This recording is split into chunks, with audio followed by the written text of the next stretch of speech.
Bonjour à toutes et à tous. Depuis quelques jours, nous connaissons la liste des 18 sites qui participeront au loto du patrimoine et qui bénéficieront d'une restauration dans notre région. C'est la collégiale de Saint-Bonnet-le-Château. On va en parler avec vous aujourd'hui. Françoise Gentialon et Firmin Gagnère, vous êtes tous les deux, vous faites partie de la commission patrimoine de ce village qui compte 1500 habitants.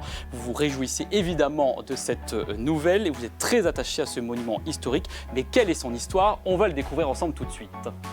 So they say, dance for me, dance for me, dance for me, oh, oh. I never seen anybody do the things you do before. They say, dance for me, dance for me, dance for me, oh, oh.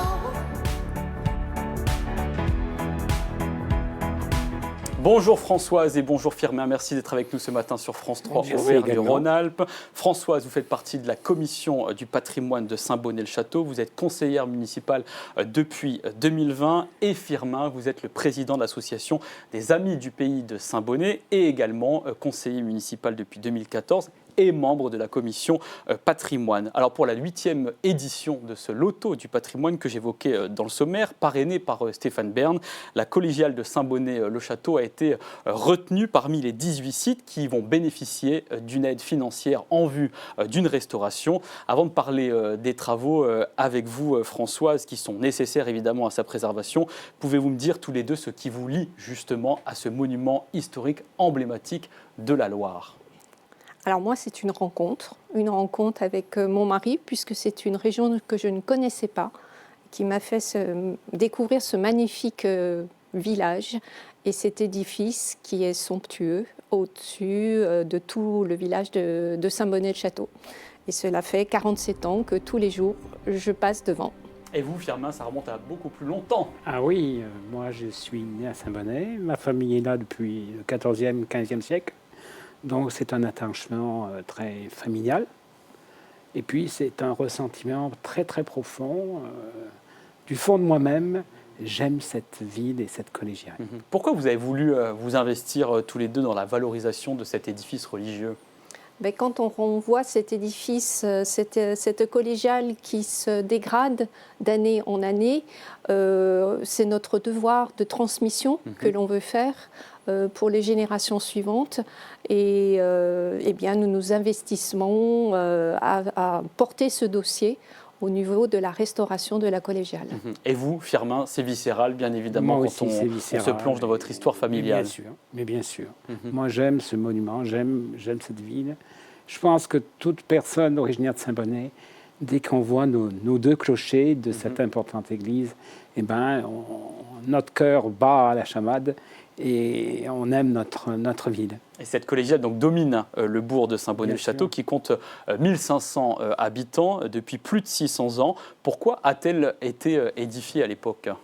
Elle a été édifiée à l'époque parce que la ville s'est développée et qu'un prêtre, le premier curé de Saint-Bonnet, le curé Boll, qui était docteur en droit romain et canon, a eu l'opportunité de connaître des maçons qui reconstruisaient l'abbatiale d'Achesieu et il leur a demandé de construire un bâtiment, une église pour Saint-Bonnet qui se développait grâce à son eau, à son industrie, à ses tanneries et ses ferronniers. Quel rôle a-t-elle joué, cette collégiale, elle a joué dans l'histoire et l'importance du bourg et de la région aussi ? Elle a joué un rôle très important puisque le prêtre a créé un ordre très spécifique où il y a eu à la fin du XVe siècle 50 prêtres sociétaires, qui étaient des prêtres enseignants, qui faisaient un enseignement complet dans toutes les matières possibles et imaginables, et a donné une importance extraordinaire à Saint-Bonnet dans la Renaissance, puisqu'on était à l'égal, ou peu s'en faut, de la capitale du Forêt, Montbrison. Et donc elle est l'héritage de la vie politique, architecturale et architectique du XVe siècle. Quels sont ses styles et caractéristiques ? On voit là quelques images. Quel est l'héritage architectural de ce bâtiment ? Ce bâtiment est de style gothique flamboyant. Ce n'est pas du tout flamboyant, puisqu'on appelle ça un gothique auvergnat, très écrasé. Mais c'est une église qui s'est agrandie au fur et à mesure, puisque les 2 clochers sont imbriqués dans la construction de l'église, puisqu'il y a eu un agrandissement entre 1450 et 1520 de la partie ouest de l'église, ce qui donne un aspect très spécifique et qui a une allure du Mont Saint-Michel. Quand vous allez au Mont Saint-Michel, vous avez sur ce promontoire cette magnifique cathédrale, et là vous avez Saint-Bonnet qui ressemble à une cathédrale et qui se trouve sur un promontoire. Pourquoi on l'appelle collégial d'ailleurs? À cause des prêtres sociétaires. 50 prêtres sociétaires qui ont œuvré jusqu'à la Révolution française et qui permettaient d'avoir une importance intellectuelle très intense dans la ville. Et parmi les curiosités à découvrir, il y a une vingtaine de corps momifiés qui ont été retrouvés donc, dans un caveau et que le visiteur peut voir aujourd'hui à travers une trappe vitrée. Ça donne ce résultat qui est saisissant. Voilà. Mais ces corps sont conservés naturellement grâce à l'alun et à l'arsenic qui se dégagent du sol. On ignore totalement ces corps momifiés, des corps momifiés, de quelle date elles sont. On pensait qu'elles étaient au moment des victimes du baron des Adrets. Saint-Bonnet avait une communauté très importante de protestants et le baron des Adrets est venu à Saint-Bonnet, pris la ville au bout de 3 jours et a fait des massacres considérables à Montbrison, la capitale du Forez. Donc on pensait que c'était des victimes du baron des Adrets. Mais il y a eu, dans les années 90, une analyse au carbone 14 qui a permis une datation de 100 ans plus tard, 1650. Donc c'est un mystère qu'on essayera de trouver, de chercher, puisque certaines personnes vont faire des études dessus, mais on n'a rien pour le moment. On ne sait pas. C'est un mystère. C'est un mystère qui fascine parce que c'est vrai que quand on voit les photos là et la possibilité de les voir au travers de cette vitre, ça nous intrigue bien évidemment. Il y a 2 joyaux artistiques aussi qui font sa singularité à cette collégiale de Saint-Bonnet-le-Château. Il y a la chapelle basse décorée de peintures murales du début du XVe siècle et une bibliothèque du XVIIIe. On va s'arrêter dans un premier temps sur les peintures murales. Avec vous, Françoise, que représentent-elles ? Alors, elle représente des scènes du Nouveau Testament. C'est une chapelle qui est dédiée d'abord à la Vierge Marie. Et donc, elle se compose donc des différents principaux événements de ce Nouveau Testament, c'est-à-dire la naissance du Christ. Après, nous avons donc d'abord l'Annonciation, après donc la naissance du Christ, qui est du côté sud de la chapelle, et après donc on appelle le cycle de la vie, et après du côté nord, nous avons donc la crucifixion, la mise au tombeau, et après donc nous avons juste en dessous du cœur de la collégiale, nous avons la Jérusalem céleste avec la représentation de Saint-Pierre qui a les clés du paradis, et ainsi que Sainte Catherine de Sienne. Sainte Catherine de Sienne, et c'est ainsi aussi la représentation des donateurs pour aider à créer cette crypte. Et aussi, donc, nous avons un merveilleux voûtin qui a été fait par Anne Dauphine et qui est donc avec le blason central de la famille de Bourbon. Pourquoi sont-elles exceptionnelles, ces peintures ? Parce qu'elles datent du XVe siècle, qu'il y en a 2 sites sur la France. Donc c'est quelque chose qui a été peint directement sur un support de pierre, de chaux.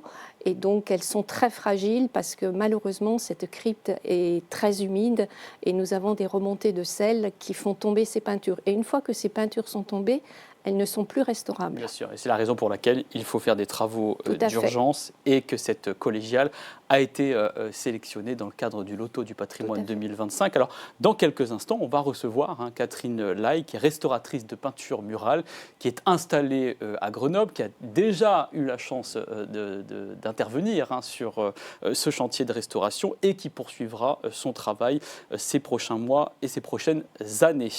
Avant cela, on va revenir désormais sur la bibliothèque du XVIIIe siècle qui doit aussi faire l'objet d'une attention particulière. Pourquoi il faut la préserver ? Parce qu'elle renferme donc, elle a plus de 2000 ouvrages, des ouvrages qui sont précieux. Et puis, donc, c'est un véritable trésor de la collégiale qui a été fait par les prêtres sociétaires qui ont été donc dans la collégiale. Donc, il faut vraiment préserver cette bibliothèque.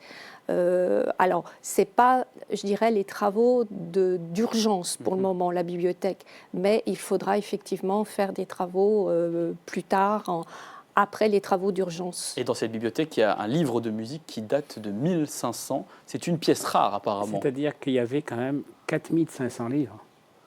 4500 livres, il n'en reste plus que 2250.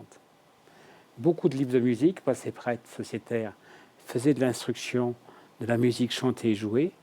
C'est pour ça que, grâce à cette instruction de musique, on avait souvent des prêtres qui faisaient leurs études à la Sorbonne et revenaient docteurs en musique, enseignaient, et on parlait des magnificences des messes de Saint-Bonnet. C'est pour ça qu'en 1502, nous avons eu Josquin des Prés, qui était le compositeur du roi Louis XII, qui est venu à Saint-Bonnet et qui a été émerveillé par la musique chantée et jouée. Et puis récemment, dans les années 30, on a eu un compositeur de renommée internationale, originaire du Forêt, qui était Pierre Boulez, et qui allait régulièrement à l'église écouter son professeur de chant, qui était soprano. Et je pense qu'elle a inspiré dans sa musique, dans la musique qu'il a créée tout au long de sa carrière. L'histoire est forte, on l'a compris donc dans cette collégiale de Saint-Bonnet-le-Château. Il y a plusieurs phases de chantier qui sont prévues pour restaurer ce patrimoine. Combien de temps va-t-il durer et quelles sont les différentes étapes, Françoise? Alors, c'est un très gros chantier. C'est un chantier qui va s'étaler sur 25, voire même 30 ans. Donc, les phases d'urgence de travaux seront d'abord la toiture, puisque nous avons malheureusement eu beaucoup de fuites d'eau dans la collégiale. Donc, c'est une toiture qui fait 1100 mètres carrés à double tuilage. Donc, c'est quand même un très, très gros travail. Et puis après, nous avons tous les vitraux. Donc les vitraux ainsi que les protections des vitraux et ainsi que les remplages des vitraux. Et puis en plus, après, au niveau construction, nous avons tous les édifices de pierre qui sont à reprendre. Et c'est la raison pour laquelle le loto du patrimoine représente une réelle opportunité pour l'exécution de ces travaux. Exactement, puisque nous sommes quand même qu'une petite commune qui faisons quand même... La commune fait uniquement 1 km², donc c'est très peu, avec 1500 habitants. Donc quand on voit les premiers éléments que nous avons chiffrés de ces restaurations... Combien ça va coûter au total ?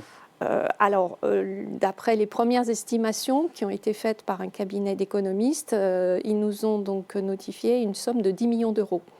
Donc vous voyez bien que 10 millions d'euros pour une petite commune comme nous, cela est énorme. Voilà, donc l'argent du loto du patrimoine ne suffira pas. C'est la raison pour laquelle dans quelques temps, il y aura un appel aux dons que l'on pourra faire sur le site de la Fondation du patrimoine, bien évidemment, fondation-patrimoine.org pour se connecter donc sur ce site internet avec un onglet qui sera dédié à Saint-Bonnet-le-Château qui accueille quand même chaque année plus de 15 000 visiteurs par an. Vous vous attendez justement, grâce à ce coup de projecteur, à encore plus de visiteurs?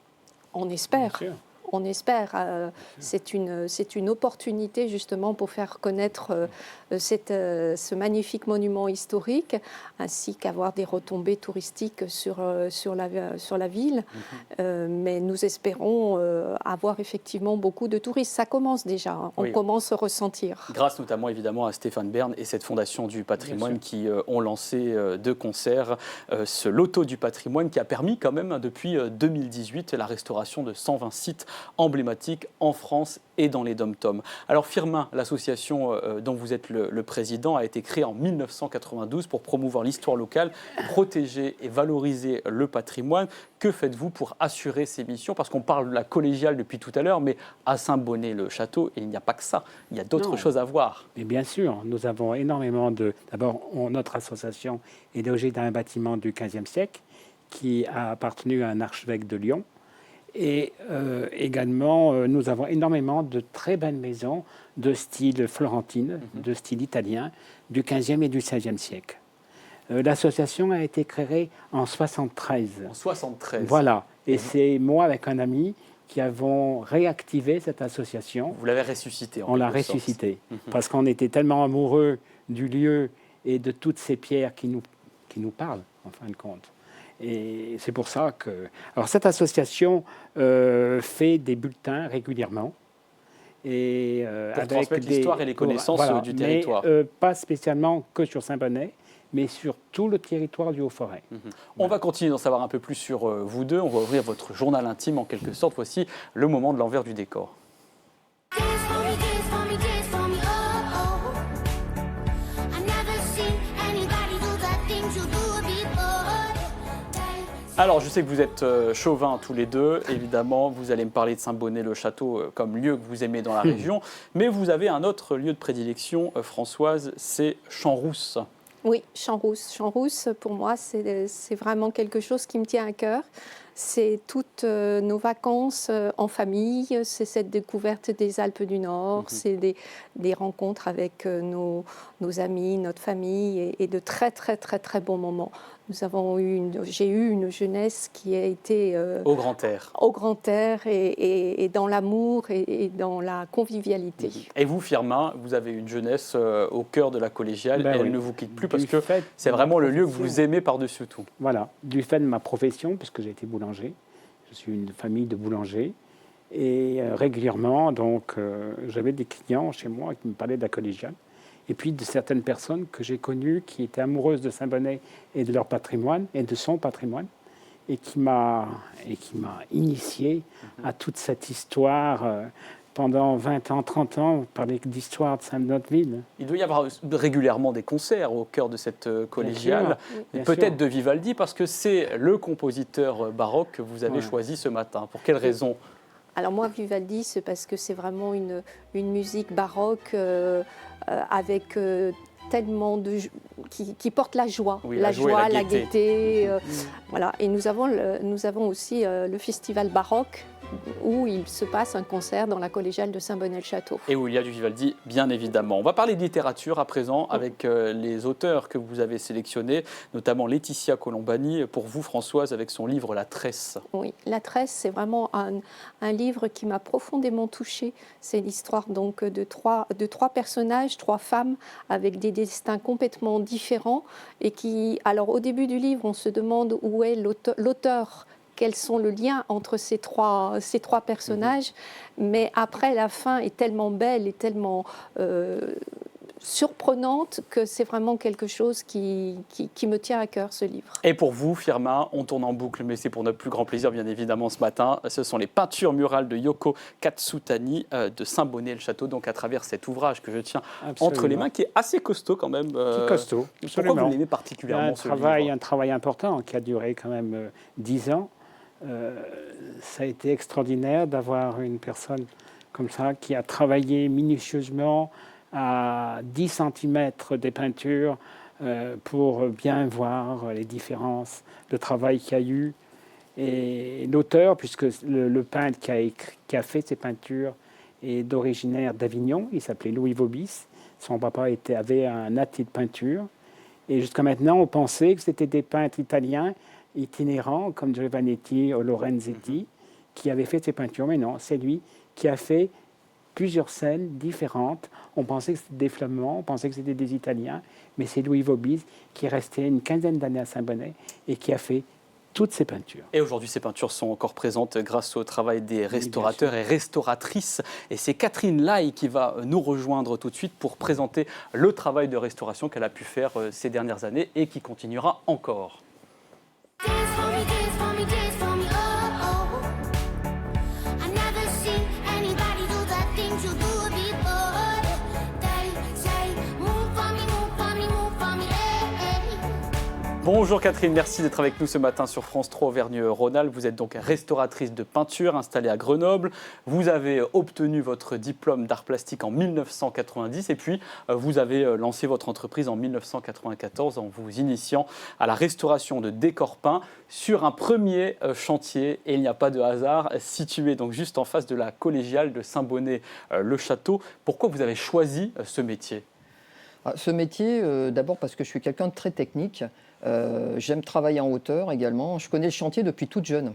Et puis par ailleurs, en développant ce métier, au hasard des rencontres, des échanges et des super personnes que j'ai pu rencontrer quand j'étais jeune, j'ai vraiment pris le goût, la passion et puis toutes les qualités que ce métier peut apprendre et apporter, effectivement, en travailler en interdisciplinarité avec tellement de gens compétents, scientifiques, historiens d'art, etc. Mais en quoi C'est un vrai consiste- échange humain. En quoi consiste votre métier? Alors, mon métier, techniquement, déjà, au départ, tout l'apprentissage technique de la restauration de peinture, il faut savoir faire des enduits, consolider des enduits, restaurer des peintures, nettoyer des peintures, les consolider également, les retoucher. La peinture, pour moi aussi, le travail de la couleur, c'est quelque chose pour moi d'extraordinaire, que j'ai toujours aimé. Que j'ai effectivement découvert à travers les Beaux-Arts et tous les diplômes, autres diplômes que j'ai pu passer également et tout le process et l'histoire que j'ai pu avoir dans mon métier. Et vous restaurez tout type de peinture? Tout type de peinture. Finalement, au travers d'expériences professionnelles, on apprend aussi à découvrir peinture à la cire, peinture à détrempe, beaucoup de peinture à détrempe dans nos pays. La peinture à fresque aussi, peu, mais tout de même, elles sont aussi présentes dans notre pays. Là, on voit des peintures, par exemple, de la chapelle de guerre, c'est en Bretagne, que vous avez restauré. On a le avant, on va voir le après. De quelle manière vous êtes intervenu sur les dégradations, justement, de ces peintures murales? Alors, justement, là aussi, c'était une opération de sauvegarde très intéressante, puisqu'on a travaillé avec un scientifique émérite très connu nationalement, avec Gilbert Delcroix, et effectivement, il a fixé des protocoles qu'on a pu mettre en œuvre sur des peintures du 15e, très belle également, qui est une chapelle rare en Bretagne et une des plus anciennes du reste. Et quelles sont les techniques que vous utilisez quand vous parlez de protocole? Alors, protocole, on a pu effectivement, déjà, ce qu'on voit très précisément sur ces photos, effectivement, on a retiré une patine de terre qui avait été posée à une période donnée et qui a permis effectivement de retrouver la polychromie. On a fait un nettoyage fin, délicat et progressif. Et puis par ailleurs, une opération de sauvegarde puisque les enduits étaient en perte d'adhérence de la maçonnerie et ils risquaient de tomber. Donc ça a été également une opération de sauvegarde de scènes en péril. À partir de 2006, vous êtes devenu titulaire des marchés publics, ce qui vous permet encore aujourd'hui de répondre à la gestion de projets de restauration dans de nombreuses régions françaises et de travailler aussi, comme vous le disiez tout à l'heure, avec de nombreux corps de métier qui sont nécessaires à la restauration globale. Tout à fait. Alors évidemment, on travaille déjà au préalable avec des architectes, des maîtres d'œuvre, des conservateurs, quand les sites sont classés. Également, de manière très proche, au plus possible, j'allais dire, pour moi c'est important, au plus possible, comme on est aujourd'hui avec Françoise et Firmin, au plus proche possible des communes et à leur écoute également dans la gestion des chantiers, etc. Et ça, c'est une autre palette, j'allais dire, de mon activité. C'est effectivement la gestion de chantier sur terrain.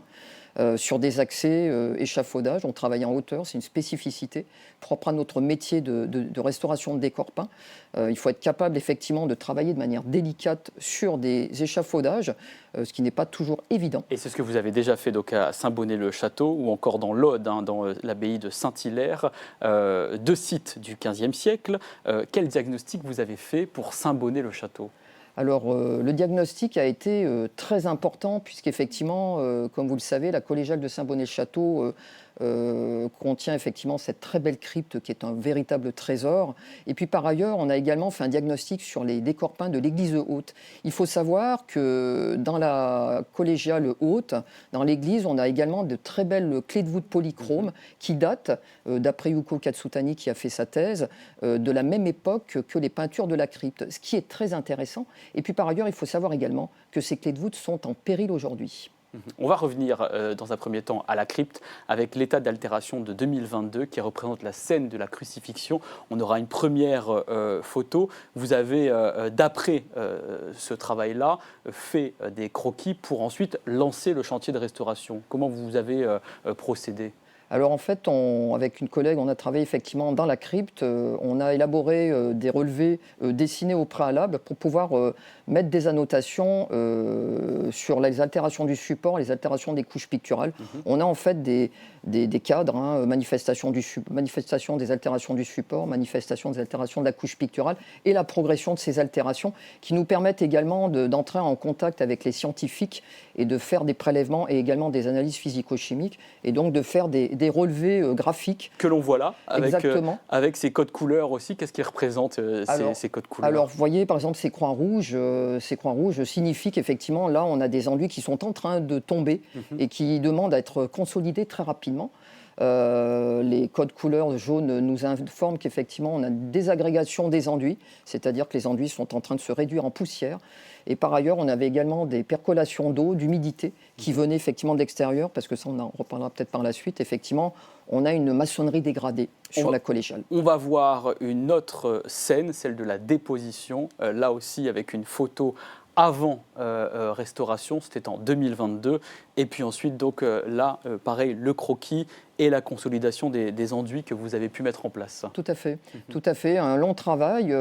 Par ailleurs, un retrait aussi, comme on peut le voir sur ces taches vertes, avec un retrait des enduits délétères qui datent de la restauration de 97, puisqu'on a eu dans cette crypte 4 opérations de restauration au cours du 19e et 20e siècle. Et la dernière restauration, qui date de 1997, a demandé d'être retirée en partie, notamment sur ces enduits verts. Et puis les enduits bleus latéraux, effectivement, on a dû retirer un certain nombre d'enduits qui masquaient des problèmes d'adhérence de l'enduit à la maçonnerie. Et on va s'arrêter là, on suivra évidemment ce chantier qui fait partie donc du loto du patrimoine 2025. Merci à tous les trois d'avoir été avec nous ce matin. On va se retrouver évidemment demain à 9h sur France 3 Auvergne-Rhône-Alpes. Soyez au rendez-vous et retrouvez cette émission sur France.tv. À demain.